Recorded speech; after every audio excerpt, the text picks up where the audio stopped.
Good evening. My name is Miriam Dant, and I'm honored to serve as the president of the board of directors for the Indianapolis Jewish Community Relations Council. And I'm also pleased to welcome all of you here tonight for our 2020 State House Candidates Forum. Since 1942, the Indianapolis JCRC has worked to combat anti-Semitism through relationship building and education. We are the public affairs arm of the organized Jewish community, working to protect and promote an American society that is just, democratic, and pluralistic. We are guided by a set of principles, one of which is to support the right of all legally qualified people to vote. We have a long history of fulfilling that commitment by hosting candidates forums, and this year is no exception, except for the fact that we're on Zoom rather than in person. But we're pleased to be co-hosting tonight's forum with the Carmel Interfaith Alliance. And now a little bit about tonight's program. We will start the night off with the candidates for House District 39, followed by the candidates for Senate District 30. The candidates in Senate District 30 are currently at another joint event right now, so we expect their portion of the program to begin around 8 o'clock. We had also planned to include House District 24 in tonight's forum. However, due to reasons that will be explained shortly, House District 24 candidate Naomi Bechtold had to respectfully withdraw from tonight's event, and incumbent Representative Donna Scheibele has done the same out of respect. We'll have representatives from each campaign read brief statements shortly.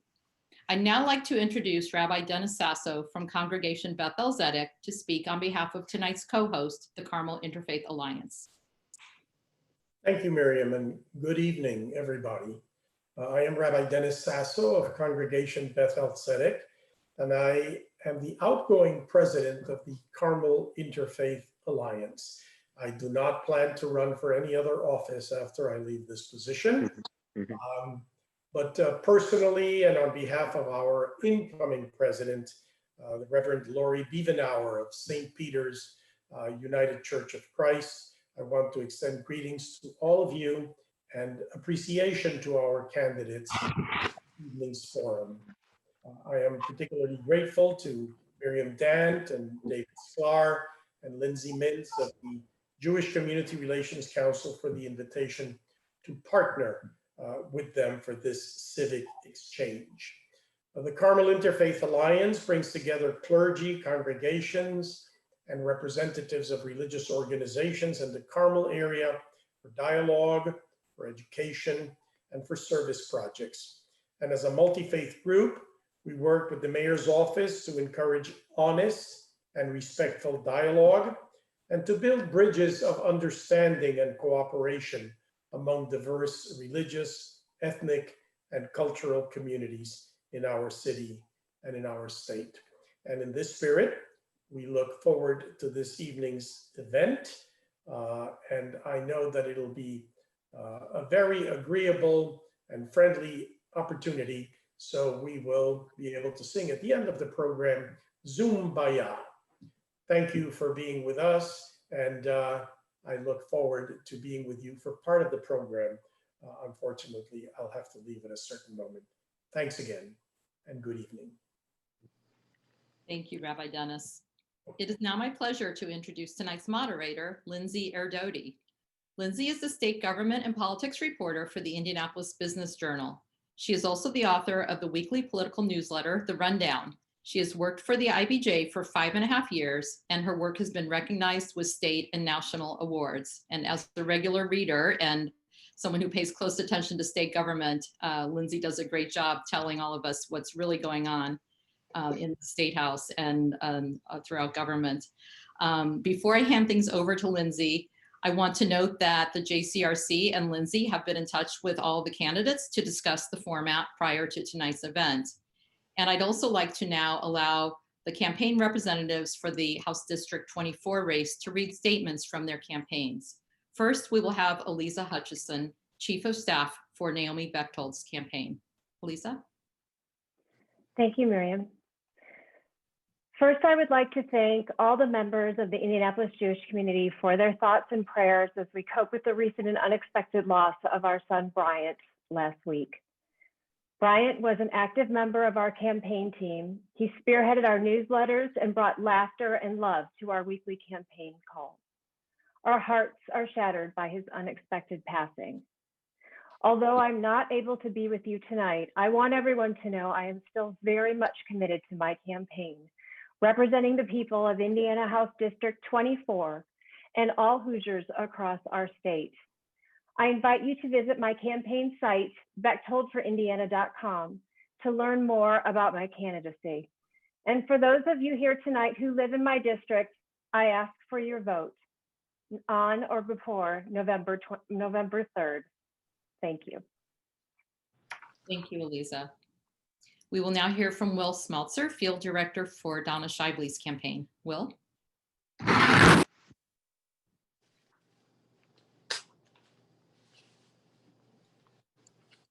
Can you hear me all right? There you go. Great. Okay. I want to thank the Jewish Community Relations Council for organizing this event and providing a forum for the people to meet with the candidates. I've been informed about the tragic death of Naomi Bechtold's son, Bryant, and her understandable inability to attend the forum tonight. I send Naomi and her family my deepest sympathies. Given the circumstances, I will not be attending the forum tonight as well. I feel that it just wouldn't be right for me to be there with you when she cannot attend. I hope that any of you who want more information about me will go to my website, shibleyforindiana.com. You can contact me personally through that website, and I would be happy to answer any questions you might have. Thank you, Eliza and Will, for helping explain to us the very difficult circumstances that prevented the candidates from being here tonight. With that, would like to get ready for our program for House District 39, incumbent Jerry Torr and his opponent Ashley Klein. Welcome to both of you. Thank you so much for being here. And I will now hand things over to Lindsay Erdody. Thank you, and thank you guys for having me as the moderator tonight. I'm excited to be here and see where the conversation takes us. So before we get started, I just want to remind everybody that you can submit questions through the Q&A function. You should see a little Q&A box at the bottom of your screen. Please send your questions in there. I'm here to help get your questions answered. So as many as you want to submit, I will be checking those throughout the discussion. And to give everyone a little understanding of how the conversation is going to work, we'll first hear 2-minute opening statements from both of the candidates, and then they'll each have 2 minutes to respond to each of the questions I ask. We've told the candidates rebuttals are welcome, and please have a hearty discussion on some of the issues that will be brought up tonight. I will be checking the time and paying attention to it, but I'm not here to get involved or stop everyone from going 3 seconds over. You know, I'm here to make sure no one filibusters throughout the evening. So if you do want to have a rebuttal, just please chime in before we move on to the next question. And then at the end of the discussion, we will hear 2-minute closing statements from each candidate. So with that, I will go to Democrat Ashley Klein for your opening statement. Hi, can everybody hear me okay? Well, I'll just tell you a little bit about myself if you haven't visited my website. I am from Carmel. I graduated here in 1999. I went on to Purdue to pursue a degree in political science, where I studied international relations in Ireland and New Zealand and in Italy. Those trips, I actually spent more time abroad than I did in West Lafayette, but it was all very worth it. I got a very good worldview of how other countries deal with conflict. So after I returned from college, I started interning at the House of Representatives, where Representative Torr was actually there at the time. It was 2001. I was an intern for Representative Greg Porter, Vanessa Summers, and John Aguilera that year, which was a redistricting year and a budget session. So a lot of good insight there working at the State House for a year, and really enjoyed that. After I worked in commercial real estate, where I did appraisals for manufacturing, industrial, retail strip centers, hospitals all across the state of Indiana. So that 30,000-foot view about how our economy really works together with the businesses that want to come here. So I feel valuable in that arena. And in real estate, I also work in residential, where I sell homes to families here in Carmel and all over Indianapolis with FC Tucker. So our office is downtown Carmel in the Arts District. So other than that, I will tell you, I worked briefly for 4 years in foster care advocacy at United Way of Central Indiana. That's one major piece of my story that inspired me to run for office, to advocate for the children and families here in the state of Indiana.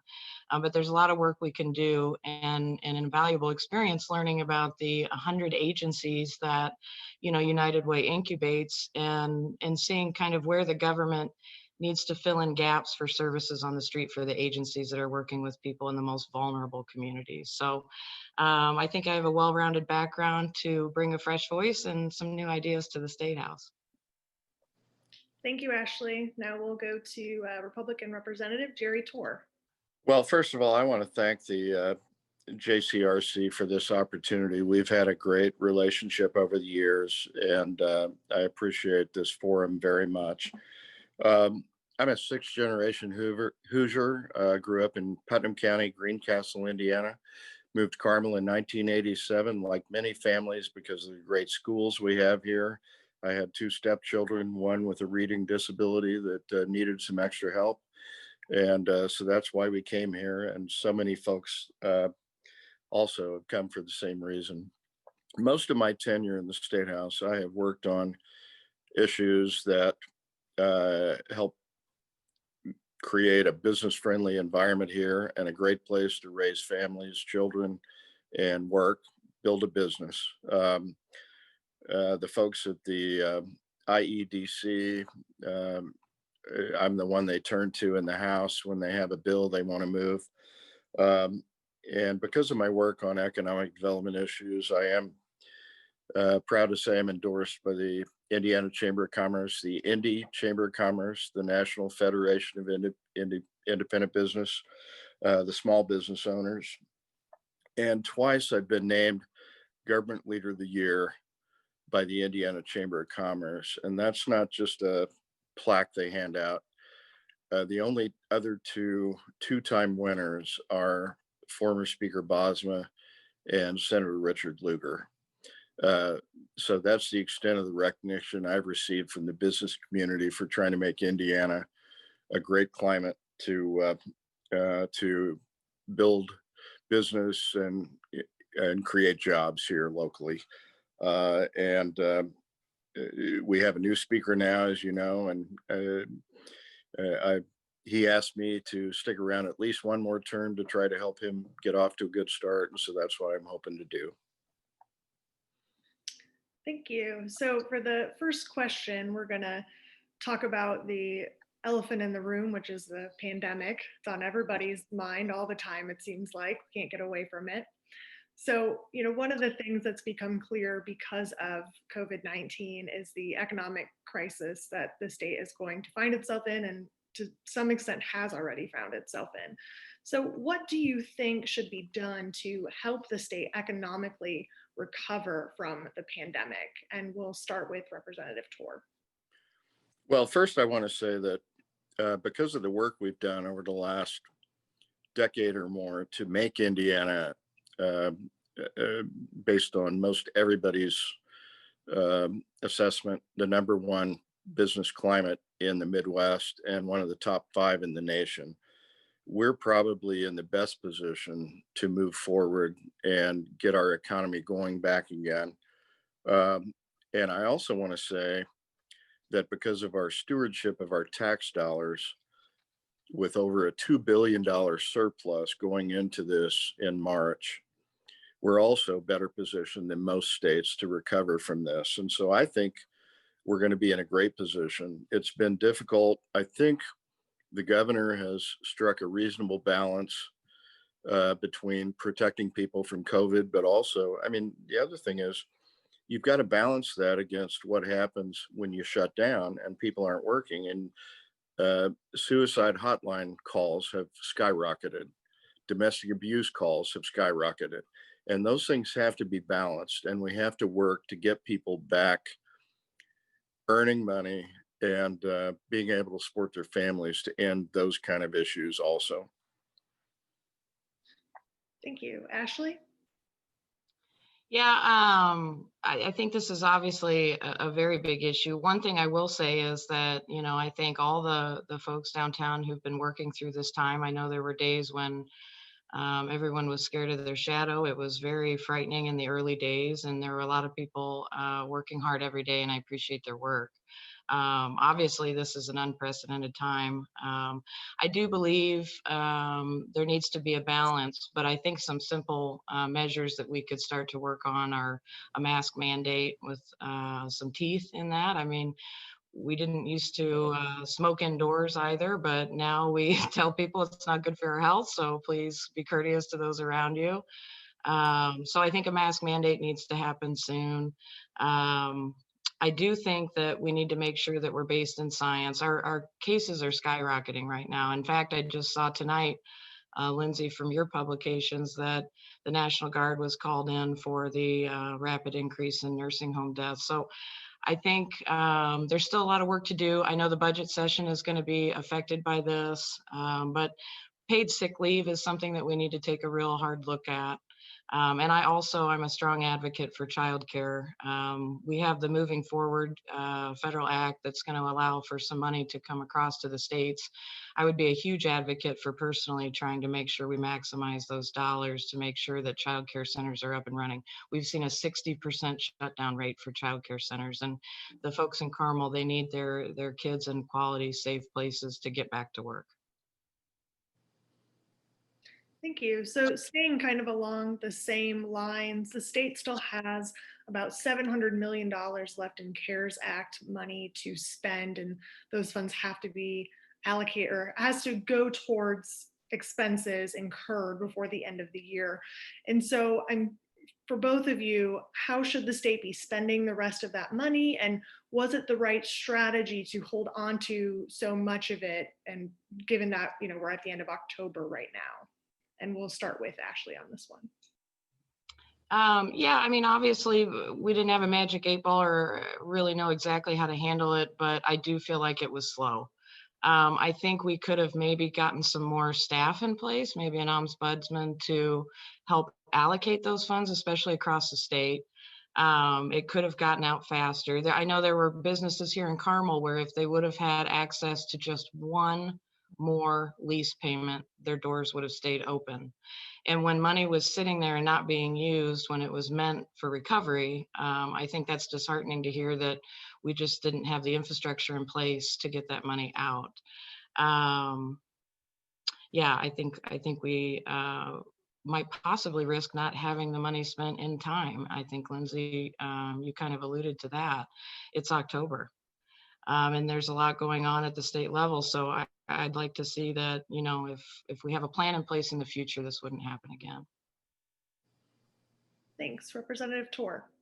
In fact, I heard a news story about this just today, and it's my understanding that it wasn't that we didn't have platform in place in the state, but rather we were waiting for acknowledgement from the federal government as to what it could be spent on, what it couldn't be spent on. And I agree with Ashley that childcare is an important issue. Anything we can do to help keep the doors open to small businesses. I was so frustrated over part of the shutdown because there seemed to be so many inconsistencies. I had a constituent who had a small hobby store in Indianapolis. And because of Mayor Hogsett's rules that went beyond the state rules, he had to close. And he had a store where it would be unusual to have more than one or two customers in the store at the same time. And yet he had to close. And so there are just a whole lot of things we need to look at here in order to get folks, especially small business, locally owned businesses back up and running. And that's just a small part of it. Thank you. And just again, to remind everyone, feel free to submit those questions through the Q&A function. The next question is about 5G. So how do you feel about the 5G rollout in central Indiana? And what do you think the state legislature can do to make it more property owner friendly? And I believe we will start with Ashley on this one. No, Representative Torr, sorry. Oh, I'm getting no, confused. that's all right. That's all right. Thank you. Actually, it's interesting because I was forced to buy a new phone about 3 weeks ago, and it is 5G. But when we had the 5G legislation a couple of years ago, I opposed it. And initially, my opposition was because it just simply the Carmel city, the mayor and the city council opposed it because it kind of allowed the utilities come in and put 5G towers just almost anywhere they wanted to. They could plant one right next to your driveway if it was in a utility easement, if they wanted to, and not even check with you about whether or not it was okay with you aesthetically to do it there, or if you'd rather have it, 5 feet over. But since then, I've also been contacted by many constituents who are concerned about potential health risks. And so I opposed the 5G legislation that we had a couple of years ago that kind of gave carte blanche to the phone, the utilities, and I think we need to continue to look into that for both reasons. Thank you. Ashley. Yeah, I'm curious just to see the science behind why there are health concerns for the issue. So maybe if more of that information could come to light, we could be better prepared to answer constituents in that way. But I will say, as a real estate professional, I am all for property owners' rights. I work every day with people who, spend a lot of money to own the home that they have and the land that they have. And I also believe that, when you get to issues like this, you might have to start looking, like even Representative Torr said, at the local level. So I would like to see more as far as the health concerns that I guess the media and other areas have shown, to see what exactly is true and what is not there. And again, I think property ownership rights are important and need to be looked at carefully before things are changed. Thank you. So the next question is about the state budget and the state fiscal position. And so, Indiana seems to be in a better position than some of its neighbors when it comes to the fiscal state of everything. So why was it important to have a state surplus like that as we entered into the pandemic? And to add on to that a little bit, do you think the federal government should send more help to the state in terms of funding? We still have that $700 million left, but do we need more than that going forward to help with the budget issues that are going to come up? And we start with Ashley on this one. Yeah, I've got someone knocking at my door oddly violently, so let me check on that in a second, but let me answer real quick. Yes, I would say that until we understand when safety measures can be in place, we're still in the uncharted territory here. So we do not have a solution yet to say that we can turn off all federal funding to states. Like, I think we need to get further down the road before we would even consider something like that. So my first initial response would be yes, but I am going to go get this door. Sorry. Thank you, guys. Hold on. You're all right. Representative Torr. Well, first of all, let me say that the Indiana legislature has no control over whether or not federal funding comes to us, other than our personal relationships with our own congressional members and senators. But nevertheless, the surplus was incredibly important. This was the reason that we had built the surplus for some kind of event like this, just like the 2008 downturn, an event that was totally out of our control. And the figure will change, it's a moving picture. but we have gone through a lot of the surplus. Part of it was because the income tax date was pushed off from April 15 to, I think, July, right? So a lot of that income came in during this fiscal year that would have normally come in last fiscal year. But actually, it was interesting.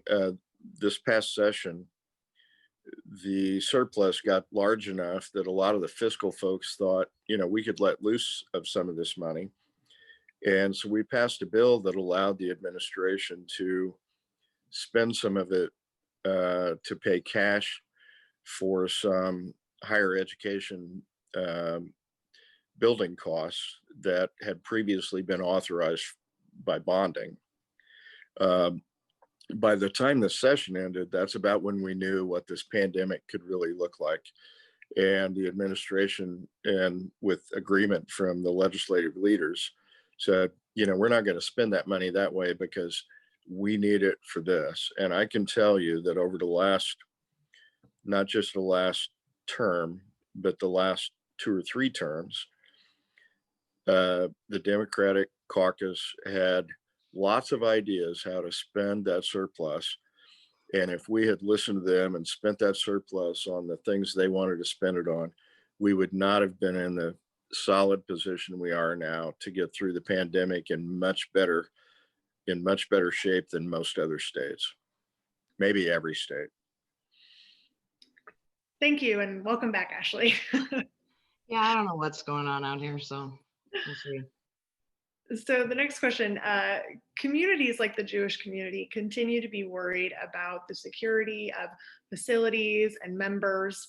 So what can and should the legislature do to help with security related issues like that? And we'll start with Representative Torr. That's interesting because I want to be delicate here. I think my opponent maybe has been less misled by the Democratic caucus as to some of my positions, but the opposition has run ads that make it sound like I want school children to be able to take guns to school, and that is absolutely ridiculous. In the footnote on the mail pieces, it refers to House Bill 1284, which I think was the 2019 session. That was in response to the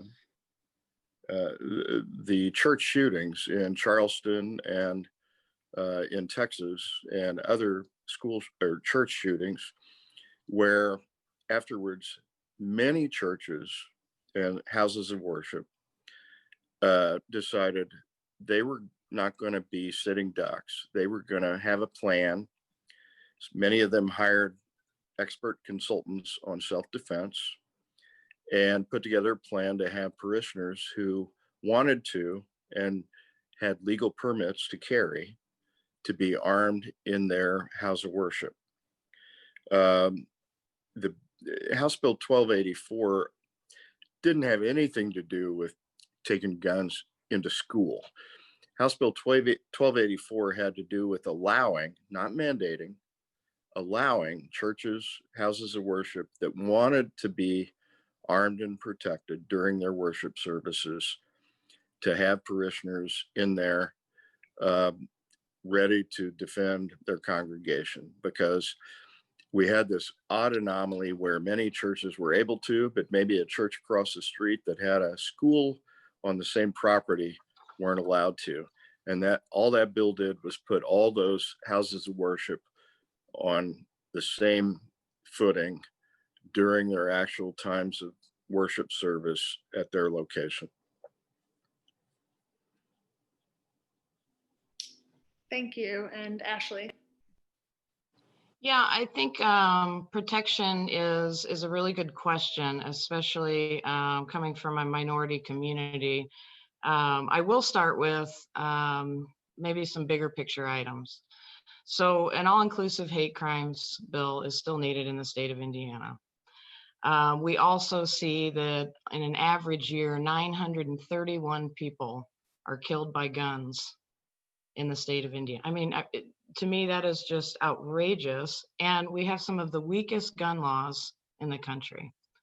So I think for us to say that there's not a gun epidemic in our country and in our state, we're kidding ourselves. I think that we've seen increases in gun violence from 60% over the last 10 years for gun deaths here in Indiana. So things are rapidly changing in our safety. And even as a candidate, I've had moments where, you know, my safety is a concern here running for office.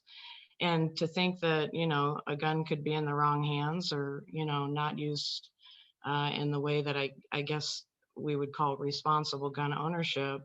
Yeah, you do get scared. You do start to wonder if somebody's going to have a mental health issue in combination with, you know, high access to guns. So I think that's a really good question. I thank you for asking it. And I think we need to tackle an all-inclusive hate crimes legislation. And we need to start getting tough with the gun lobby. Can I respond to that? Yes, please go ahead. Okay, great. First of all, with regard to an all-inclusive hate crimes bill, first of all, let me say that I absolutely would vote for a hate crimes bill legislation that would name all the groups that anybody wants to name in there. But the reality is that with many of our more rural legislators that represent much more conservative districts, that was not possible. Our goal with the bill that we did pass a year or two ago was to get us off the list of the Anti-Defamation League. And to credit to Representative Greg Sturwald, who spearheaded the effort to put together that language. Some argue it's not broad enough because it doesn't name specifically enough groups.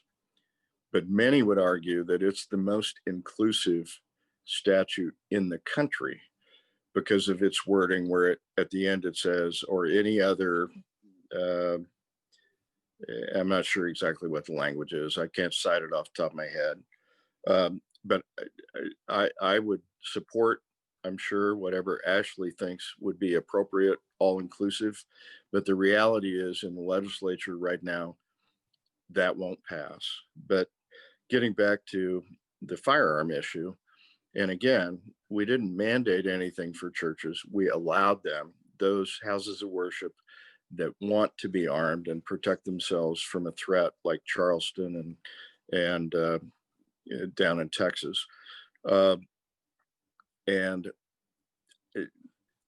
I'm not sure about the state statistics she cited because I'm more familiar with the national statistics, but I'm guessing that statistic includes suicides also, which is about 2/3 of the firearm deaths nationally.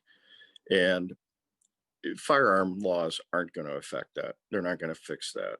Most of the proposals by the gun control folks aren't going to change anything about gun violence, but that's a whole nother topic to discuss. Thank you. Ashley, did you want? Well, just real quick, just to answer the question, the gun homicide rate has increased by 49%. And of course, you know, 61% of suicides in Indiana are by guns. So that does line up, I guess, what you're saying with suicides. But from 2009 to 2018, we've seen a 49% increase in gun homicide rates. I think from any public safety or public health epidemic, we would recognize that to be a problem. Yep, that's not a gun issue. That's a society issue. Thank you. Well, yeah, thanks. Ashley, if you wanted to continue. No, I was going to say, I mean, it just, I think, draws a clear line of where Representative Torr and I, you know, see differently for policy solutions that could help Hoosiers in the state. So kind of staying along the same lines, a similar question, but getting a little bit more specific for the Jewish community. There is an ongoing situation on the campus of Butler University of anti-Semitism. So what is your position on anti-Semitism, and what can the General Assembly do to protect the Jewish community? Start with me. Well, I would say, yeah, no, I think leadership, and especially at a state level and a local level, I think the leaders need to show our youth, our young people, our communities that it's not acceptable. When, you know, the church or the synagogue in 2018 had been graffitied, we saw responses from some public figures, but not all. We have kind of a hate crimes bill, and I know we've discussed this already, but if it's not enough for the people and the people are asking for more, and it's due to something as deep-rooted as hate, I think that gives authority and permission theory to young people to act in that way. And I think some of the statistics I was reading that 66% of Gen Zers have no recognition of how many people were killed in the Holocaust. So we've got an education gap that's occurring, and then we have a leadership, you know, that's allowing, and if Representative Torr is in fact the rural representatives in your caucus, I would look for stronger caucus leadership. There's no place for hate in the state of Indiana. And I think it makes certain people vulnerable, and I would never want to do that as a leader, especially for a community like Carmel. Thank you. Representative Torr. Well, yeah, a couple things in response to that. First of all, in terms of stronger caucus leadership, let me say that despite the way I've been painted by the opposition, I have done a lot to advance LGBTQ rights in Indiana because of my position in the caucus and because of my ability to move some of those rural members who maybe think, I mean, gosh, we have members in our caucus who live in rural areas and around the state who maybe think they've never even met a gay person, don't think they know a gay person. I have very much helped educate them. And so if you're looking for leadership in the legislature to help change minds among leaders, I'm the one that's been doing that. I have, and I'm not sure with regard to anti-Semitism, government can do some in terms of, you know, outlawing discrimination and so forth in certain ways and allowing legal actions and so forth. But what we really have to do is change hearts and minds of people. And I've been doing that for a number of years as a member of the board of the Indiana Humanities Council, where Rabbi Sandy Sasso served with me for several years. So I've been involved not only in the legislature, but in other ways in trying to help end hate and discrimination and those kinds of things in our society, because I agree there is no place for it, but the legislature can't change hearts and minds. They can only pass laws. Thank you. So kind of staying along the same lines, we have a little bit of a theme here with some of our questions. In this time of great divide, how will you look to create stronger partnerships across diverse members in our community? How will you lead to bring together communities of differing backgrounds and beliefs? And we start with Representative Torr.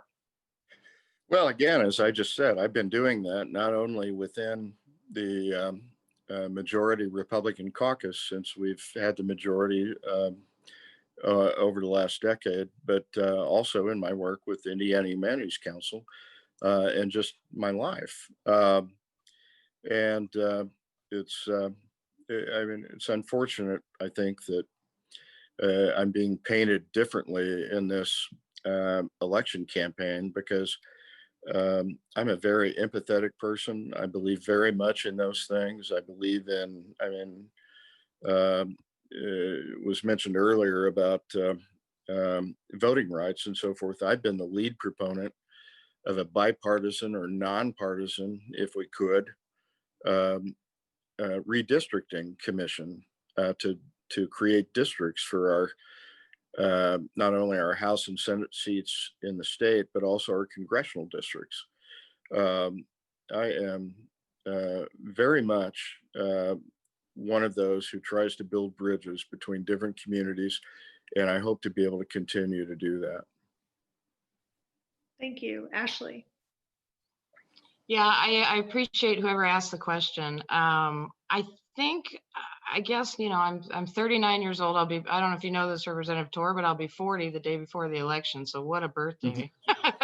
But I've been here and I've watched since 1996 how the state, you know, has tackled the issue of diversity, inclusiveness.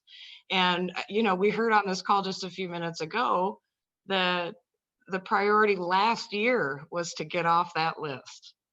So for Indiana to be groundbreaking and plowing through the national spotlight to be one of the most inclusive states to work and live, I don't think the last, you know, 20, 30 years of leaders have been working very hard at all to do that. I trust so much in the Indiana Black Caucus, the work that they're doing. I interned for them in 2001, and some of the issues that they're still battling for, you know, are here. So I would say that if we haven't done it by now, it's not going to do what we need it to do unless we start looking to maybe a new group of leaders and thinkers. Well, if I could just respond to that real quickly. Go ahead. Yeah, I just want to ask, kind of throw out the question there. Who do voters think is in a better position to help move those issues forward over the next term? Someone in the majority caucus, currently supermajority and probably likely to stay that way, even if some of these suburban districts change. Someone like that, someone like me who has the ear of those Republican legislators that are in the majority, or a freshman in the minority caucus who won't have, and actually I don't mean any disrespect, but it's just a fact that a freshman in a super minority is going to have very little influence over any legislation that actually gets passed. Well, to answer that, I would say that the voters I talk to are desperate to end the supermajority. It breeds complacency, arrogance. It doesn't allow for debate.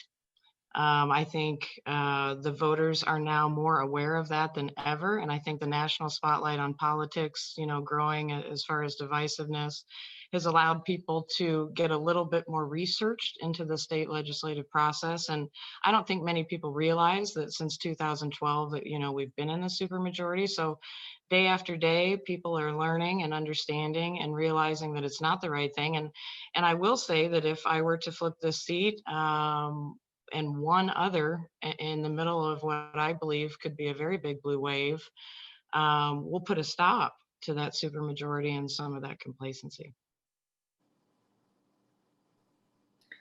Thank you. So we've talked a lot about the hate crimes law, and a couple of questions have come in specifically about LGBTQ rights and how that relates to the hate crimes bill. And I think we've discussed that a decent amount.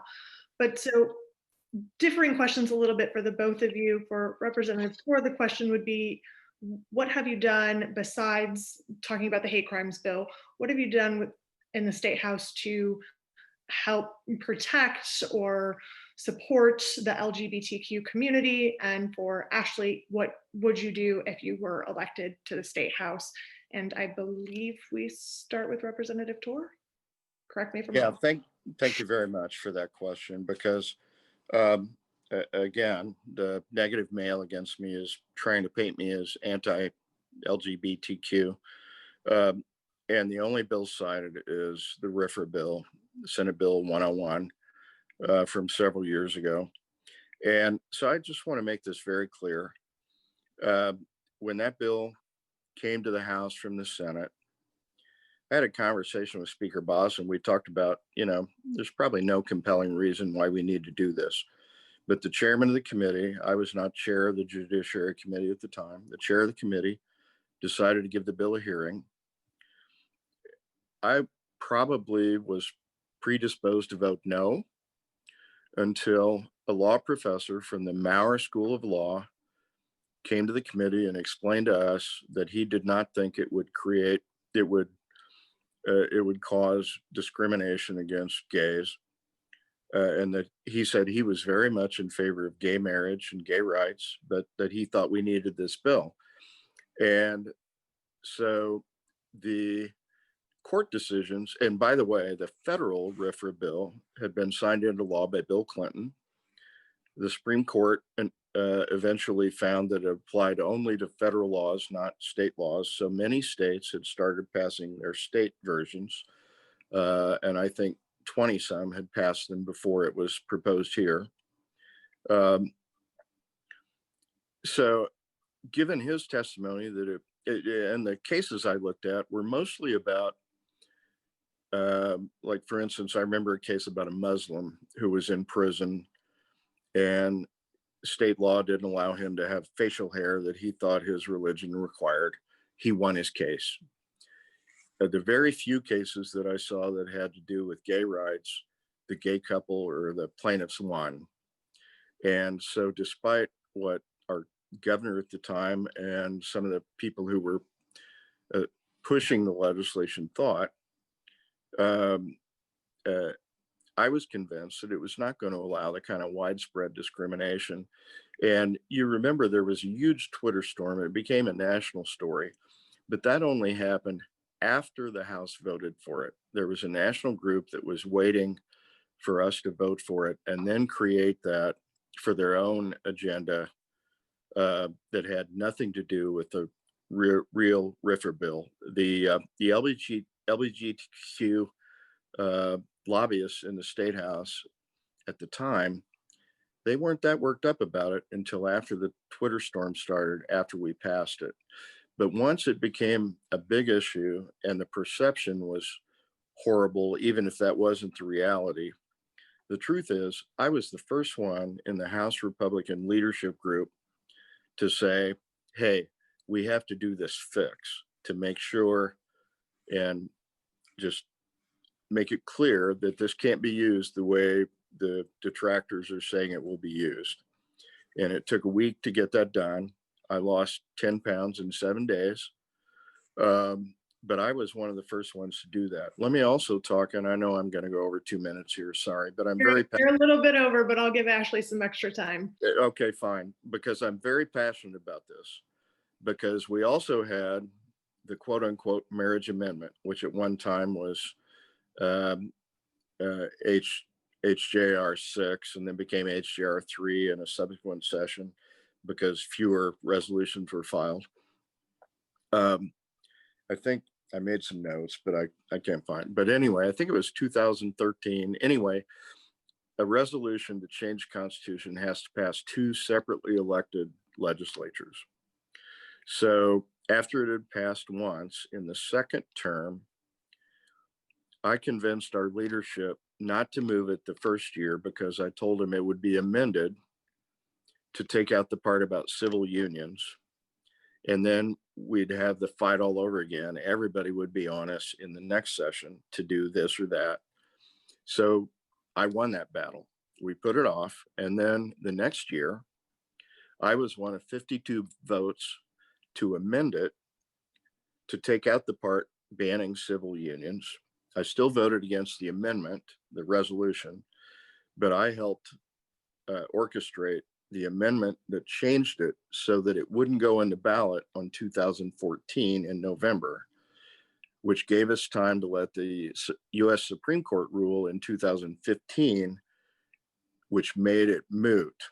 So I had a lot to do with sidetracking that marriage amendment so that it didn't get passed before the Supreme Court had a chance to rule on the issue. Thank you. Ashley? How many states had already passed it prior to that Supreme Court decision, allowing my family to be a real family in the eyes of the law.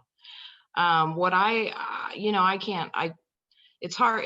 Representative Torr, I appreciate everything you've done in the legislature. I'm sure you're a very good person and loved by your colleagues and helpful in so many ways against the other members of your caucus you're mentioning. But on this one, okay, so a couple of things. One, the mail and the commercial are regarding the fact that just this session, Senator Ford tried to get people to stop firing teachers in public tax dollar funded schools for being gay. And we couldn't get that done in your supermajority. So that's what you're going to hear about until you get it done. We need protections. We need to be safe in our own work environment. I've worked in places where I was the only female, I was the only LGBTQ member, and I had no protections all of those years, and I had to hide, Representative Torr. I had to be very careful about who knew about my personal life because I was not protected by my state.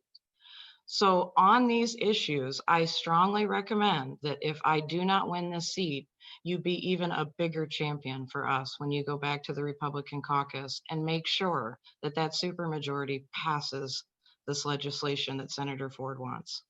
We cannot be firing gay teachers who receive public tax dollars. People do not pay taxes to feed and fuel hate. There is no reason that I'm a coach. I coached Carmel High School's rugby team.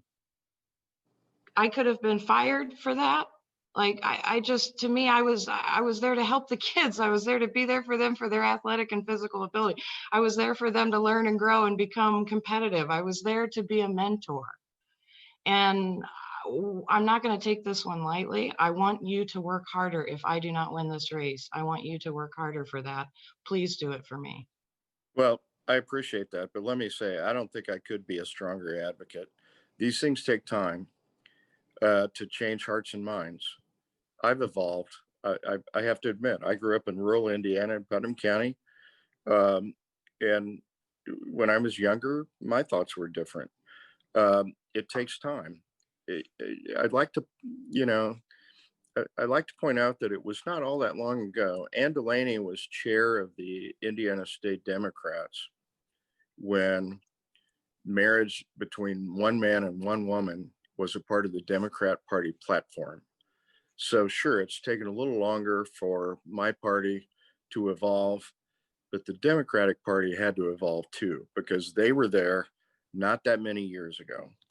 And I don't think you could have a stronger advocate that also has the potential to actually move legislation rather than a minority member.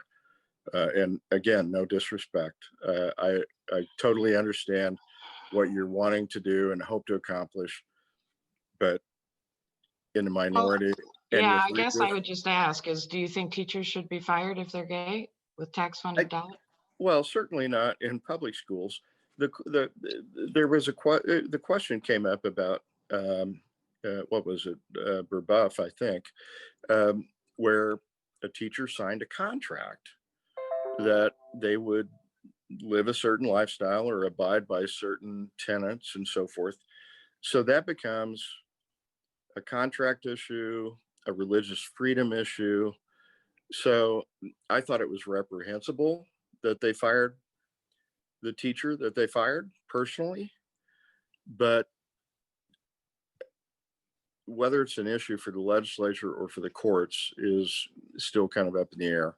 But I agree it was reprehensible, and I think it will cost them, just like the bakery downtown Indianapolis a few years, I don't remember the details, but some bakery said, no, we won't sell you cookies with rainbows or whatever on them. We won't do those. And they were out of business in like 3 months. I mean, that's kind of what happens in those situations, because that's not where the people are today, and they're not going to put up with businesses doing that kind of thing. Well, I do appreciate you saying that, because I think it's an embarrassment to the state economically, and friends of mine that grew up in Carmel and still have parents here, the worst thing we can do is give our state a reputation that is not as strong as it can be for both business and human interest and families. So I don't disagree. Yeah, I don't disagree. You, I wish we'd had dialogue about that a long time ago. Yeah, well, I don't know, Lindsay, I'm looking at my clock. We've got like 2 minutes. Do you want to do? Yeah, I thought so. Sorry, we keep going. You're fine. This is what I wanted. I wanted you guys to have a dialogue and a back and forth so people could hear from Right. you guys. So Good. this has been great. Yes, we'll move to the closing statements. And we started the last question, I think, with Representative Torr. So we'll start closing statements with Ashley.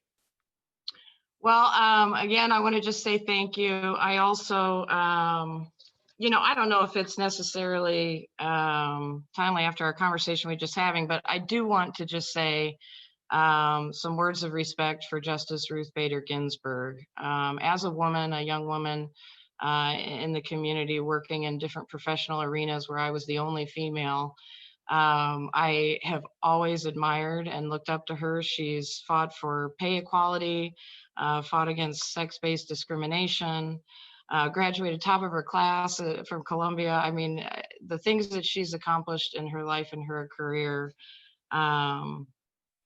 may her memory be for a blessing. I truly admired her. So for all the people out there that watch tonight, I appreciate you watching. I see Dr. Qaddoura just chimed in here. Good to see you. But if you have questions, please email me at hello@kleinforindiana.com. My website is kleinforindiana.com. I'll put that in the chat here before we sign off. But I'm excited to serve the people of Carmel. I have a lot of energy. I have collaboration ability from all of my experiences with United Way. I mean, Marianne Glick threw a wonderful collaborating event for us, and, you know, from Martha Hoover with her gun awareness and crime, you know, advocacy rally. So I just have so many people that have come out to support and help, and I hope to continue to be a voice for all people in Indiana. Thank you. Thank you, Ashley. And Representative Torr.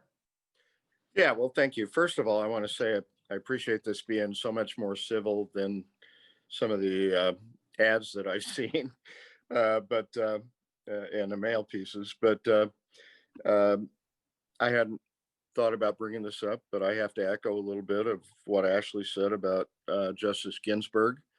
Obviously, I disagreed with a lot of her opinions and thoughts on constitutional issues, but there's no question that she was a huge part of moving women's rights forward, and there's just no denying her. And what an icon in civil justice in the United States, and I agree with that. I mentioned earlier in my opening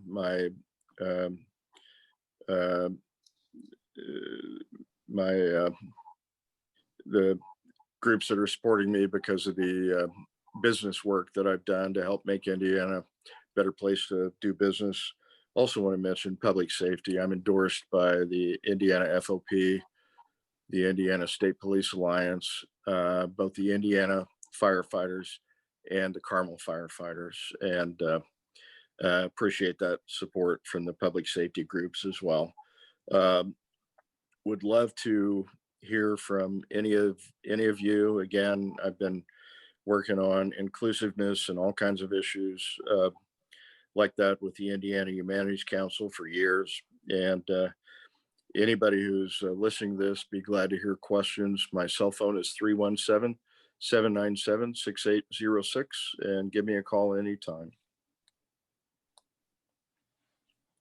Thank you for that. And thank you both for having such a good civil discussion. That is what the goal was for tonight. And so I really appreciate you both having that back and forth and being here to answer questions for voters. And so Thank now, you. Thank you, Lindsay, so much. Good to talk to you again. Thanks, guys. Bye.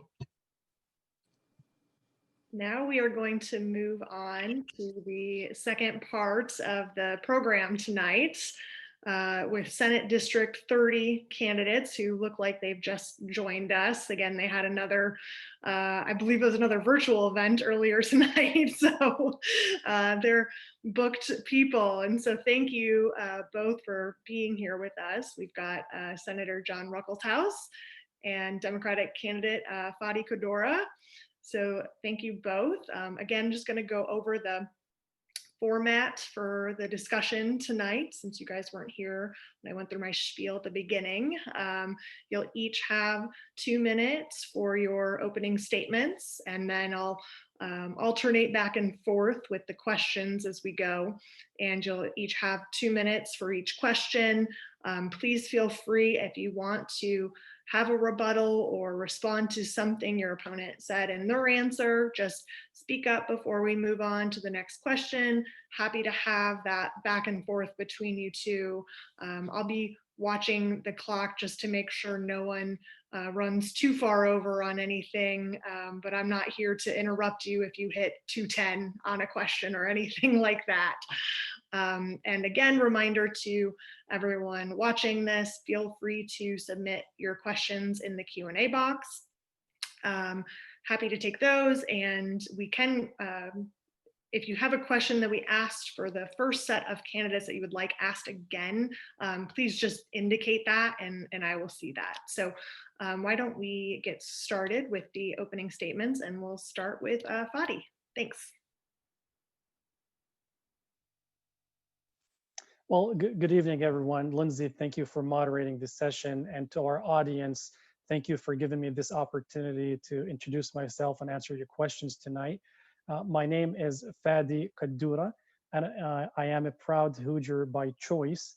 I grew up outside of Jerusalem, raised by a Muslim family, went to a Christian school throughout my life, and lived in a Jewish neighborhood.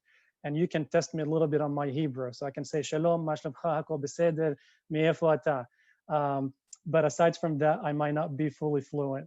I am honored to be with you tonight.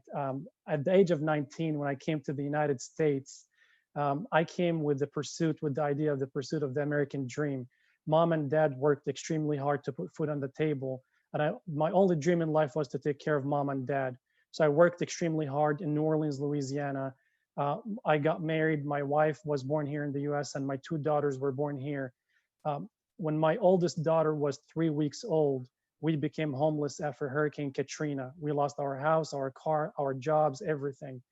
And by the time that I finished my master's degree, every single day when we were in homelessness, a stranger, a nonprofit, or an individual approached us and offered us a meal for that day. And for a person who the last time I took a penny from my dad was when I was 17 years old. For me to take a meal from a kind, respected, compassionate stranger was a difficult experience, especially with a wife that needed medical attention, and my newborn, who was 3 weeks old, needed medical attention. For 3 months, I relied on the generosity of others. And that was a tipping point in my lifetime. At the age of 25, I decided I'm going to spend the rest of my life as a public servant. So I walked away from a master's in computer science after graduating with a master's in computer science, came here to Indiana, finished a master's in public administration and a PhD in public policy and philanthropy. And I worked for 2 Republican administrations under Mitch Daniels and Mike Pence for the Family and Social Services Administration. And I worked as a city controller under a Democratic mayor, Mayor Joe Hogsett. Never thought in my entire life I would ever run for public office. I thought I can be the good guy with good education behind the scenes that can serve my community. But like many of you, after the 2016 fallout of the 2016 presidential elections, I couldn't tolerate sitting on the sideline and accept that hatred, discrimination, and racism is promoted across the country from the highest office. And more importantly, in Senate District 30, I thought I can add value by bringing diversity to our community. The General Assembly is not diverse, and it does not fully represent the rich diversity in our community. I've been married for 17 years, have 2 daughters who are 12 and 15. I raised them to be strong. They are students of our local public school system. And I want to leave the world a better place for them and for all of our kids and our families. And I appreciate you giving me this opportunity. Thank you. And Senator Ruckelshaus. Thank you, Lindsay. Thank you very much. Welcome to everyone. I apologize for my attire tonight. We literally just finished knocking on doors before the first forum. We've been knocking on tens of thousands of doors and talking to a lot of Hoosiers. But by way of introduction, I'm one of the only Ruckelshauses who's not a lawyer. And every time I say that, I usually get a standing ovation. But I'm a business person, and I've been around business all of my life. Our family co-owned the Carter Lee Lumber Company for many, many years. I was part of the fifth generation, learned great business practices from my grandfather and my uncle. And then we ended up selling that entity and moving on. I stayed in the housing industry for a while, but I also served one term in the Indiana House of Representatives between 1990 and 1992. And I lost my seat in redistricting. The Democrats had control of the Indiana House by 2 seats and literally went down my street and drew my house in with another representatives, and I'm out. So I was the process of redistricting, gerrymandering, if you will. That's why I've co-sponsored the gerrymandering or the redistricting commission bill every year that I've served in the General Assembly. Then I ran for this seat in 1992 and lost in the primary. It was the greatest thing that ever happened to me. Teresa Lubbers won. She's a dear friend. She did a fantastic job. Many on this call know who Teresa Lubbers was a fantastic senator and now is Commission for Higher Education chair. But little did I know that my children needed me. I needed to be a dad.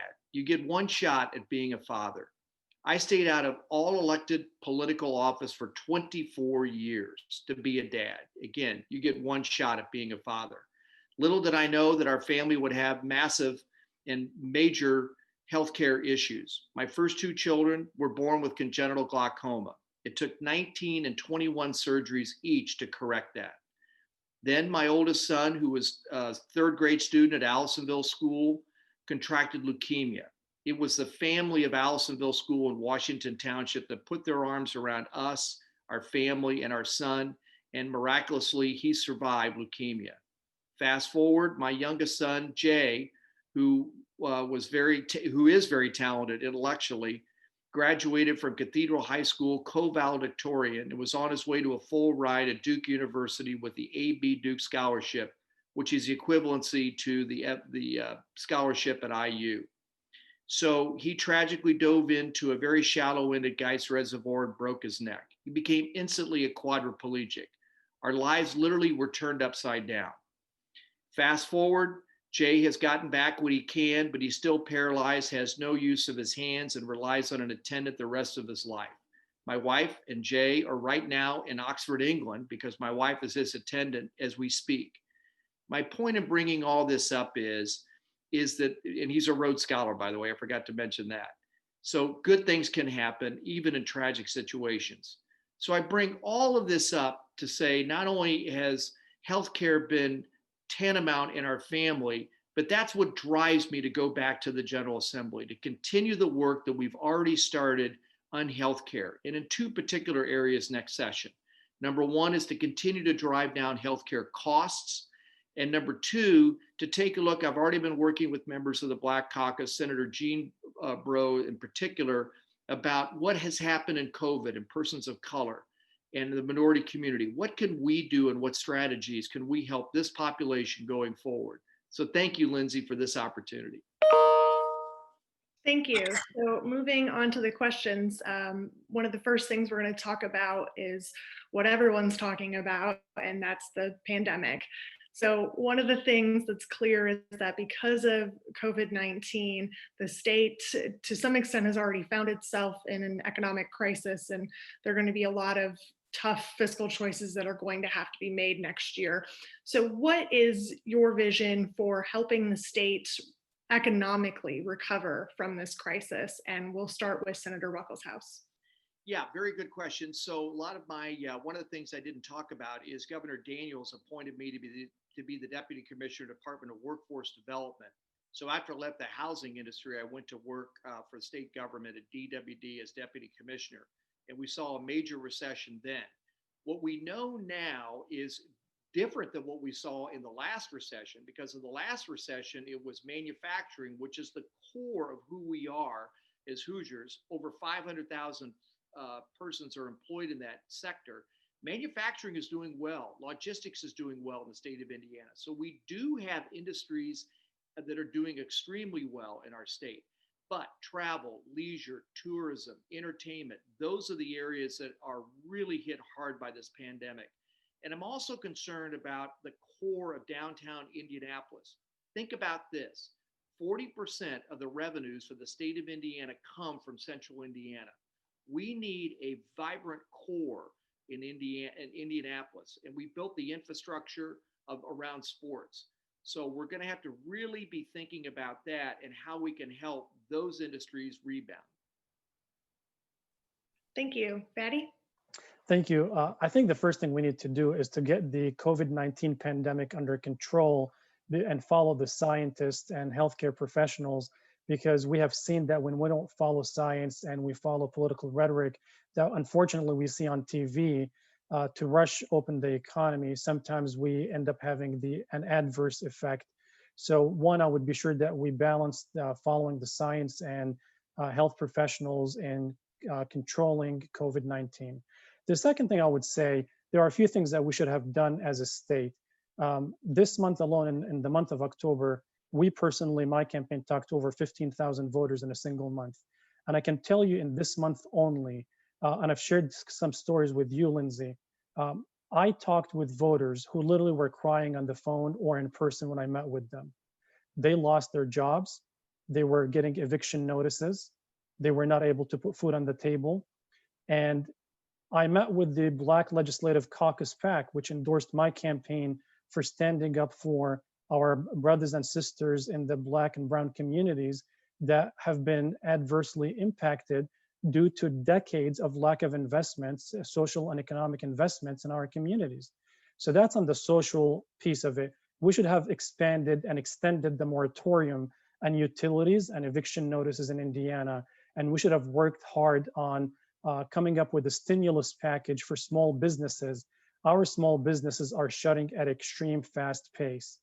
And that's a sign of us not supporting as a state our small businesses to the extent that we should. I agree with Senator Ruckelshaus. It is disheartening to see the downtown area with boarded buildings and less traffic and folks not investing in the downtown as prior to the pandemic. But I fully believe that we are strong as a community. We'll come back, we'll come strong. And with the fiscal choices that we have to make in the upcoming session, we have to be mindful of our priorities. Our budgets reflect our priorities, and every single person needs to be included, and including small businesses, families, and individuals. So I look forward to placing these priorities as high priorities on our budget conversations in the General Assembly.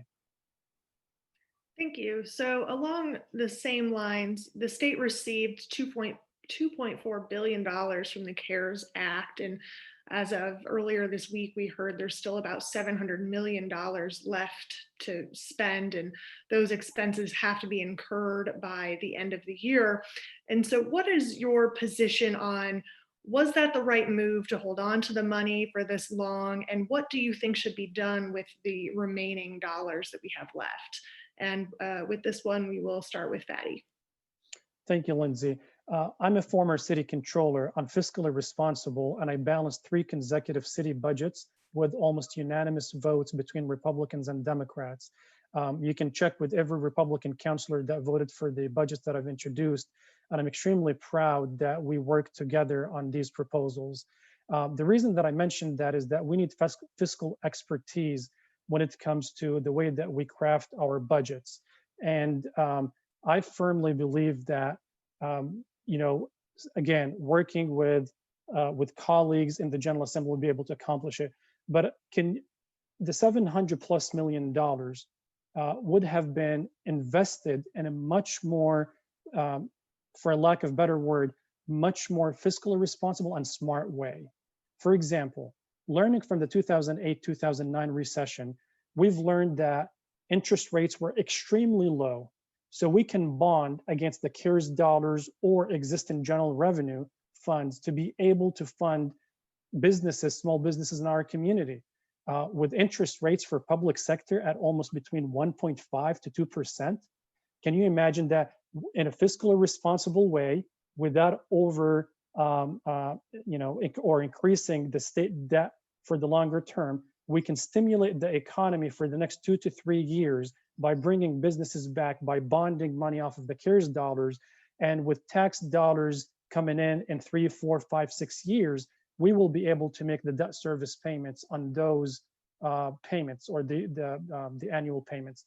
So I think I appreciate anyone who can speak about fiscal responsibility, but at a time of a great crisis, economic crisis, we need to stimulate the local economy. And I think it's the wrong move to fully keep $700 million plus sitting on the side when people are losing jobs and small businesses are shutting.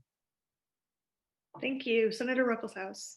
Yeah, so I've talked to the governor about this. I think one of the things that his team was trying to find out is they were trying to get more flexibility from the federal government on the usage and spending of these CARES Act dollars. Lord knows we're not getting a lot of good leadership out of Washington right now. I'll be the first to admit that. But having said that, I've been also advising, after talking to a lot of Hoosiers within this district, that three things come to mind with respect to the CARES Act dollars as we spend them down. Number one, I've been advising the governor that I think he needs to beef up the eviction portfolio or the monies for evictions. I'm very worried about that as we get into the winter months and then actually into next year, really, into 2021 about evictions. So I've been pushing the governor to put more money in the evictions. Also the utility fund, if you will. As we come into the winter, who knows what the woolly worm's going to tell us this year, right? We're due for a really cold winter. So I'm really worried about a lot of needy Hoosiers all through the state of Indiana. So those two areas in particular. And the third thing that we're not talking about is the Unemployment Insurance Trust Fund. We are, as a state, we've dipped in. We have already borrowed up to $300 million. I know there's discussion about taking some of the CARES Act dollars to shore up the Unemployment Insurance Trust Fund. So as it's not a tax on businesses, if you will. Keep in mind that the Unemployment Insurance Trust Fund is 100% paid for in taxes by employers, the state of Indiana. As Fady had said earlier about small businesses, he's exactly right. We need to have them as top of the mind. And the last thing that they could probably shoulder and muster at a time of survival is an additional tax from the Unemployment Insurance Trust Fund. Hey, Lindsay, if I may add one more point that is also could help small businesses.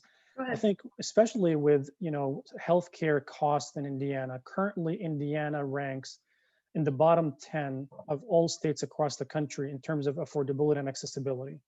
And that is a prohibitive cost for many small businesses to hire more folks to work. And I think with a global pandemic and having many unemployed Hoosiers, in total, I think we exceeded 700,000 or 800,000 individuals who applied for unemployment benefits over the last few months. Currently, I think we're hovering around 150 to 250,000 people who are probably still receiving unemployment benefits. But as it relates to small businesses, I think it would be wise for our elected officials, and when I get elected, I will work extremely hard to be sure that we expand the Healthy Indiana Plan 2.0, which is our local health insurance flavor of the Affordable Care Act. If we expand it to small businesses in our community and raise the federal poverty line by which individuals qualify for the Healthy Indiana Plan, we might be able to support some of these businesses. When I was at FSSA, we already worked on what was called the HIP link. And the HIP link was the piece that allowed employers to get reimbursed for healthcare costs if their employees qualified for Medicaid. So if I work for a small business and I make less than X dollars, which less than the federal poverty line, the employer is going to pay for health insurance coverage of that employee, but the state is going to use the Healthy Indiana Plan 2.0 to substitute some of these dollars. So my point is that in a global pandemic, when people are extremely worried about their healthcare, I think we can achieve two things. We can support small businesses and at the same time expand healthcare to those who need by setting a high priority in the next state budget on the most important things, including education and healthcare, and a stimulus package for small businesses in Indiana. Hey, Lizzie, do you mind if I ask something real fast? Go ahead. Okay. One of the things that's near and dear to my heart is I don't care who has the idea, Republican or Democrat. Fady, actually, those are some really good points and some decent ideas. I'm curious, if you run a fiscal analysis, what would be the cost of the state of Indiana for that? So I personally did not run the fiscal cost of expanding healthcare recently, but when I was at the state of Indiana, I worked for the Family and Social Services Administration. I worked with Seema Verma, who is currently the head of the Centers of Medicaid and Medicare on a national level. And the thought was that for employers, if the employee makes more than 125% of the federal poverty line, the thought was to expand it up to 220%. Now, where does the money come from? Federal dollars, especially I hope that the stimulus package that is currently being held at a national level will include some of these dollars to help increase whatever, if they're going to call it the CARES Act 4.5 or 5.0. I hope that the federal dollars are going to help with that. So that's one place. The second place, from my experience running a city's finances, we have learned that national studies have shown that every single organization across the country could suffer up to 5% of their annual budget from fraud, waste, and abuse. And if you Google the state of Indiana over the past 10 years, we have so many cases that we wasted money as a state, from the IBM lawsuit for the Family and Social Services Administration, which was about a $1 billion lawsuit. Didn't mean that the state paid $1 billion, but it was costs over 10 years in litigation because of all kinds of mismanagement issues that happened. More recently, the 2 charter schools that defrauded the state of Indiana to the tune of $70+ million. So when we speak about fiscal or the fiscal impact, I envision it to be funded through multiple places. One, federal dollars, because this is meant to be a global pandemic response. Second, it could be from setting high priority on state dollars that match federal dollars for the Healthy Indiana Plan 2.0. And third, eliminating waste, fraud, and abuse by going through every single agency at the state level to review their contracts, to review what they do and where they spend their dollars. Sometimes cutting across the board doesn't help. So if you institute a 15% cut, sometimes you might cut from places where you generate revenue. So you have to be mindful of how we do it. But Senator Ruckelshaus, I agree with you. We have to be mindful of the cost. But given that it is a pandemic, and we know that, I'll conclude, Lindsay, I don't want to overrun my time, that based on income tax and property tax revenues in the state of Indiana, there's always a 1.5 to 2 year lag by the time that localities, local municipal governments feel the impact. And I want to be sure that the state funds and local government funds are both aligned and sustainable and resilient, so that whatever program we come up with, we can sustain it as long as it needs to be sustained. Thank you. So wanted to get one of the questions from the audience in here, and it's about, how do you feel about the 5G rollout in central Indiana, and what can the state legislature do to make it more property owner friendly? And we will start with Senator Ruckelshaus on this one. Yeah, thank you for that question. Holy cow, this has been really trying and frankly a disaster. So this started in 2017 when this first came up before the legislature. And on the final passage of the bill, I made sure that to vote against this and warn my constituents about this. We had a town hall meeting. I'll never forget this.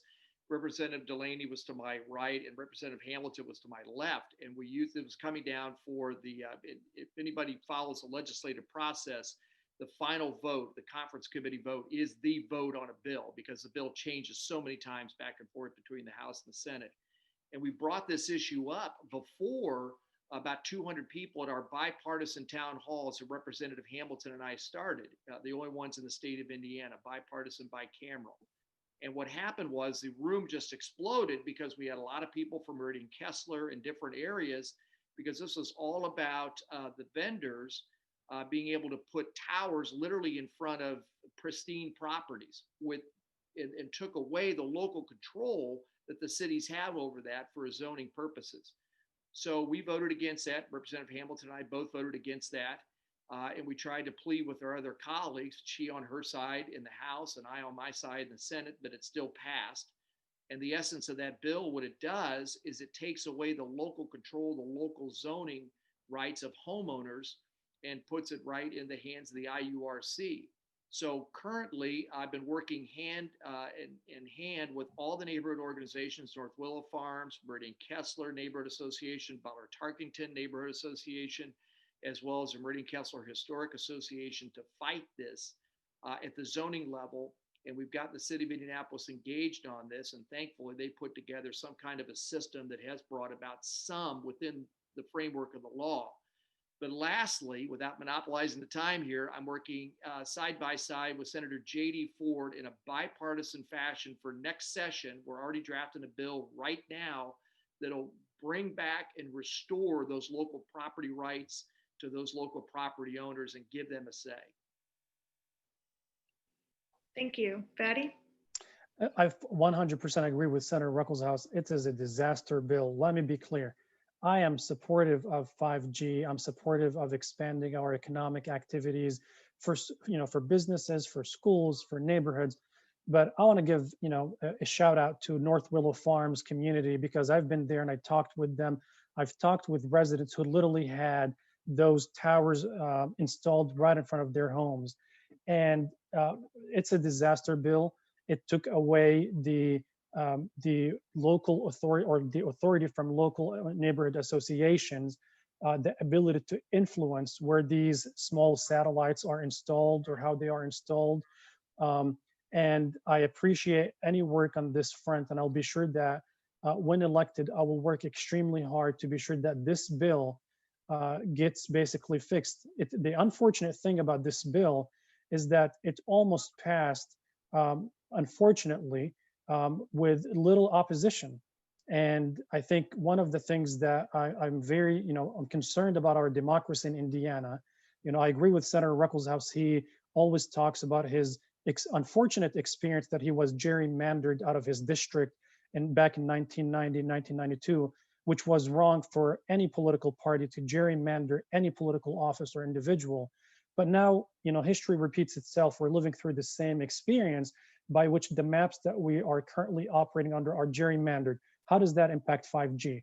Well, many folks who come from very safe districts are not willing to change their minds and hearts on these issues, because they feel that there's a disconnect between rural areas and urban and suburban areas. So unfortunately, they have not left any voice for any moderate within that caucus to actually act on changes.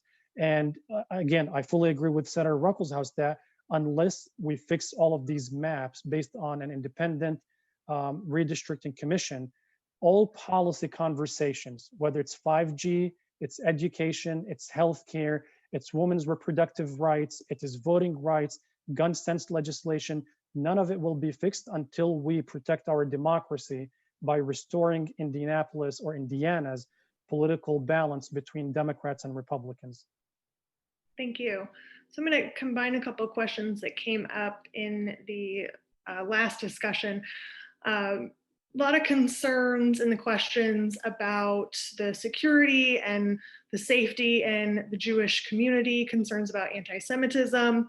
So what do you think can and should be done at the legislature to help with some of these security concerns? And we will start with Fady on this one. Unequivocally, I condemn any anti-Semitic behavior, act by any human being, and I will stand very strong with my brothers and sisters in the Jewish community to protect our community from any hate or discrimination, whether it's a child at a school, or it's a synagogue that gets vandalized, or individual that get discriminated against for no reason except for their identity. So the legislative body plays a critical role. Here's one more thing that I agree with Senator Ruckelshaus is on, that I give him the credit for playing a role in that, which was the hate crime legislation bill. And I know that Senator Ruckelshaus authored that bill before, but one more time, unfortunately, it is not fully, it was watered down. And with the RFRA legislation under Governor Pence, followed by the immigrant ban or refugee ban that Governor Mike Pence came up with when he was still governor, I'm afraid and I'm concerned that there's not true separation at the state level between church and state. So that's my first point. The second, I'm concerned that our laws do not go far enough to protect our community, specifically our Jewish community in Indiana. So I'll be a very strong advocate working with Republicans and Democrats to be sure that anti-Semitism has no place in Indiana. Thank you. Senator Ruckelshaus. Yeah, thank you, Lindsay. Thank you very much. Absolutely. Fady probably said he did say a lot of really good points about that. Anti-Semitism, there is no place in the state of Indiana, in America, around the world. One of the things I talked about earlier, my son is over in Oxford, England, and we get a chance to travel there quite a bit. My wife's over there right now, as a matter of fact. And we've traveled around Europe, and anti-Semitism, it's not just an Indiana issue. It's not just an American issue. It's all over the world, and it's raising its ugly head. And we've seen it firsthand as we traveled around in Europe. So one of the things that Senator J.D. Ford and I, and we just did with the JCRC, we just did a taping down at the State House, is we both authored a resolution last session that it's the policy of the state of Indiana that henceforth, going forward, that this state will not tolerate any forms of anti-Semitism. And yes, we were the co-sponsor of the bias crimes bill, started that in 2017, just as soon as I was elected. And oh yeah, I took a lot of flack from even members of my own party on that one. But I was happy, I was proud to do that. And there was a lot of tough caucus meetings that I was articulating that we have to stand tall, that this is something that we as Hoosiers must come together on, Republicans and Democrats. Is it a perfect bill? Was it a perfect bill? No, it was not. Does it need work? Absolutely. And that's another motivating factor for me to get back and get that bill completely over the goal line as we originally had introduced it. One quick additional thought, Lindsay, I think another point that we can add to the list of things that we can do, as I spoke specifically with members of the Jewish community, I've learned about stories where a child was bullied for no reason except for his or her identity at their local school by other kids. So being sure that our curriculums are open and inclusive and they teach diversity at the school level and that no one should be discriminated against is something that I deeply care about.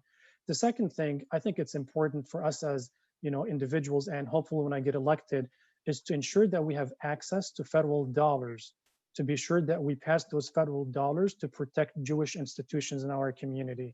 And I think that could add more teeth to the resolutions.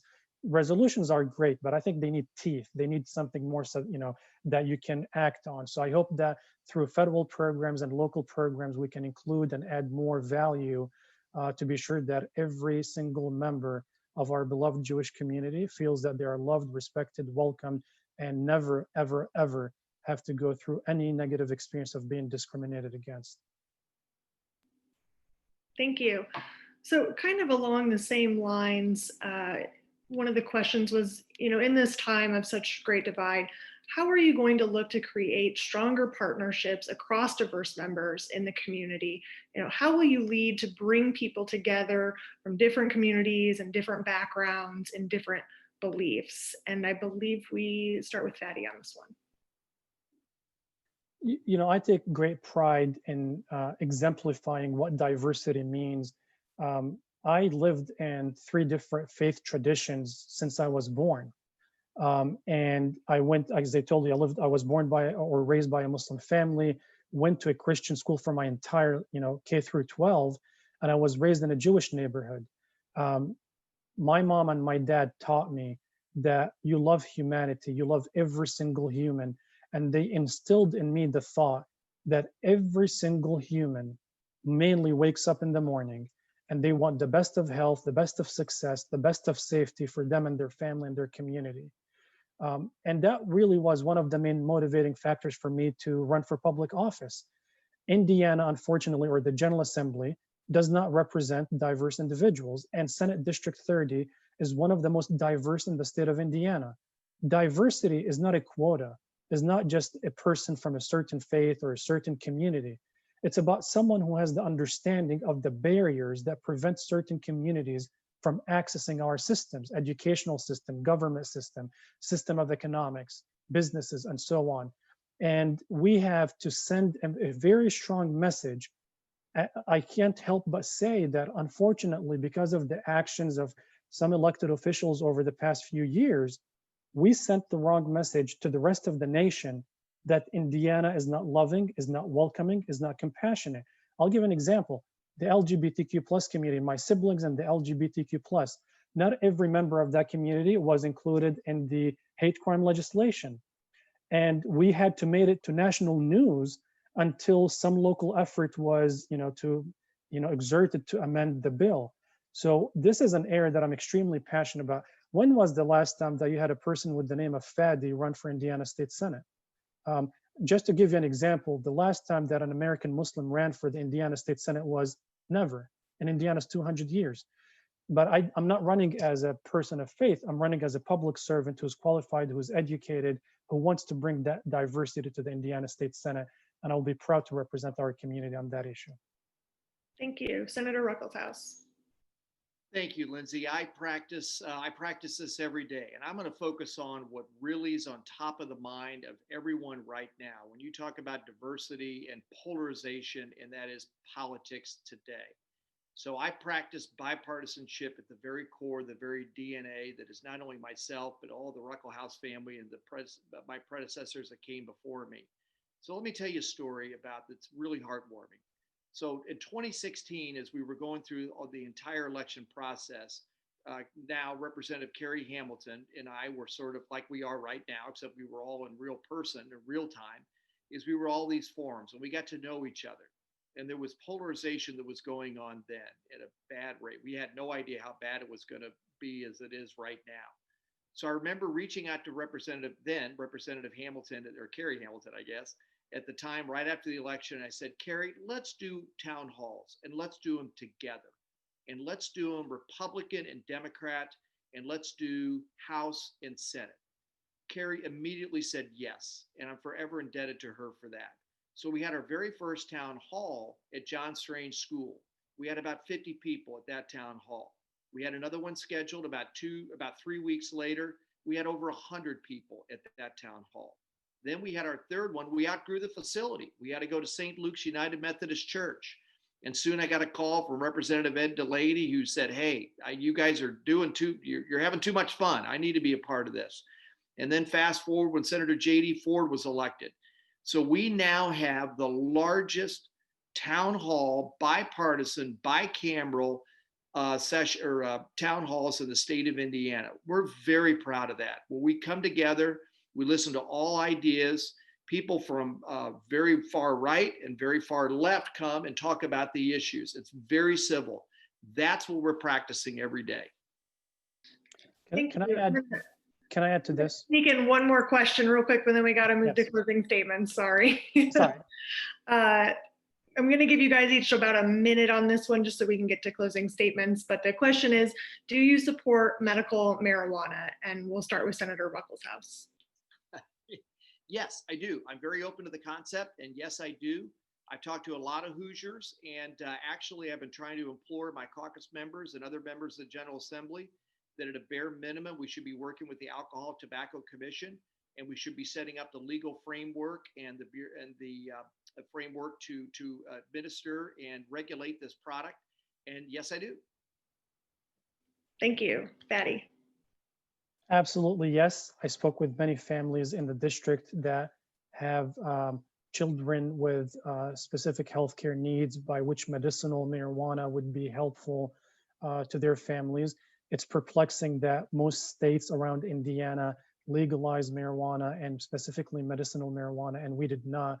And it's creating legal issues for our state for people when they cross, state boundaries. So I'm fully supportive of it, and I look forward to supporting it in the Indiana General Assembly. Thank you. And we're going to move on to our closing statements here, and we will start with Senator Ruckelshaus. Thank you very much, Lindsay. I think you got a pooch there in the background, right? Yes, I do. Okay, very good. Well, I've been knocking on a lot of doors, and let me tell you, my pants smell. There's like 500 dog smells, so they all jump on me from that regard. Thank you very much for this opportunity, Fady. Thank you. Very good job tonight. The voters in Senate District 30 have great choices, but I will leave you with this with closing arguments. It's been a true honor to be your state senator. We've been able to bring back the true bipartisan flavor into the state of Indiana. We're not Washington, I can guarantee you that. Since I've been elected in 2016, 89% of the bills before the Indiana General Assembly have been bipartisan, Republican and Democrats. We're not Washington, we get along. The last thing that I'll leave you is this. Most people understand the power of the majority and the minority. Regardless of what happens in this election, the most that the Senate Democrats could pick up is probably 3 seats, which would make them a total of 13 seats. This district is by far in a much better and more powerful position by having me as the moderate and bipartisan in the majority caucus. We get things done. Thank you all very much. Thank you, Senator Ruckelshaus. And Fady, closing statement. Thank you, Senator Ruckelshaus. It's been great conversations. Thank you to my siblings in the Jewish community and the JCRC for organizing this. Lindsay, thank you for moderating this session. I really appreciate you. I'm running because I'm a public servant. I'm not a politician, never was and never will be. And you don't have to worry about hearing one thing from me and doing a different thing. You will always hear from me what I stand for publicly and privately. And the guiding principles of the JCRC will be my guiding principles when I get elected for the Indiana State Senate. As I talk to voters in our district every single day, they see the direct connection between the national politics and the local politics, especially after the passing of Judge Rather, I'm so sorry, I'm blanking out over here, Judge Ginsburg, Ruth Bader Ginsburg, and on issues of choice, on issues of women reproductive rights, on issues of comprehensive hate crime legislation, on issues of LGBTQ+ rights, on issues of gerrymandering and drawing redistricting reforms. These things will not change in Indiana by electing one more moderate Republican. And let me tell you why. First of all, the concept of bipartisan at the General Assembly, as the person in this conversation who has been endorsed by J.D. Ford, Kerry Hamilton, and Ed Delaney, I can tell you that they will tell you personally they cannot pass legislation because of the supermajority in Indiana. So it's critical for us when we talk about bipartisanship. It is not Democrats signing just on legislation that is only endorsed by one party. Regardless of Senator Ruckelshaus or me who's gonna get elected, this is more important than both of us. And it's more important than this election. It's more important than who's gonna win. Because if we allow a single party to dominate our politics, whether Democrats or Republicans, it is not healthy for our democracy. We need to restore balance by electing. It's a math problem. You need to elect more Democrats to restore the balance so that they can truly work together and compromise and find solutions that protect our community. I appreciate you. I ask for your vote. I ask for your support because I'm a public servant. I'm qualified. I'm educated. And I will always stand strong in support of our Jewish community. Thank you, everyone. Thank you both so much for the civil conversation. That's what we were hoping for tonight. Thank you for answering the questions and taking some time out of your evening to be here. Thank you. Thank you so much, Lindsay. We need to figure out how to get you in the rotation for the presidential debates. That was such a great model for how these should be done. And thank you so much to our candidates for the civil, respectful conversation. Thank you to our participants for those amazing questions. I'm now going to hand it over to David Sklar, JCRC Assistant Director, for some closing remarks. Well, thank you, everybody. Just want to, excuse me, I just want to thank everybody again for attending tonight. I want to thank Miriam Dant for her excellent continued leadership of the JCRC and for welcoming us tonight and moving us through the program. And of course, Lindsay for her excellent job moderating. I definitely share Miriam's thought that we could use some of your moderation skills on the national level. And then finally to our candidates, again, you know, Miriam said it so well. I really appreciate that we were able to hear such civil discourse tonight, and I think it proves that that we are still able to do that in politics. And I think our national leaders could use a little bit more of that example. So thank you all again for being here. Just wanted to say thank you on behalf of the JCRC staff, and then let those of you know who are still here that if you have heard about issues that you are interested in tonight, if you're looking for more information, looking for ways to get involved in the legislative process, particularly for those in the Jewish community, we would definitely urge you to take a look at the work of the JCRC. Consider getting involved in our Government Affairs Committee, who helped me as our registered lobbyist at the General Assembly work on these issues, engage with these legislators and candidates that you heard from tonight, and participate in that legislative process. So again, if you are interested, I would urge you to check out our website at www.indijcrc.org, where you can find out more information about the issues that we work on and how to get involved or to reach out to me directly. So with that, I will just offer again one more thank you to Lindsay for such an excellent job. And we will look forward to seeing you all later. And we will be posting the event on our Facebook page. So if you'd like to go back and listen to an answer or share with your friends this excellent conversation tonight, you will be able to do that starting probably tomorrow. So again, thank you everybody. And we look forward to seeing you at our next events. Have a great evening.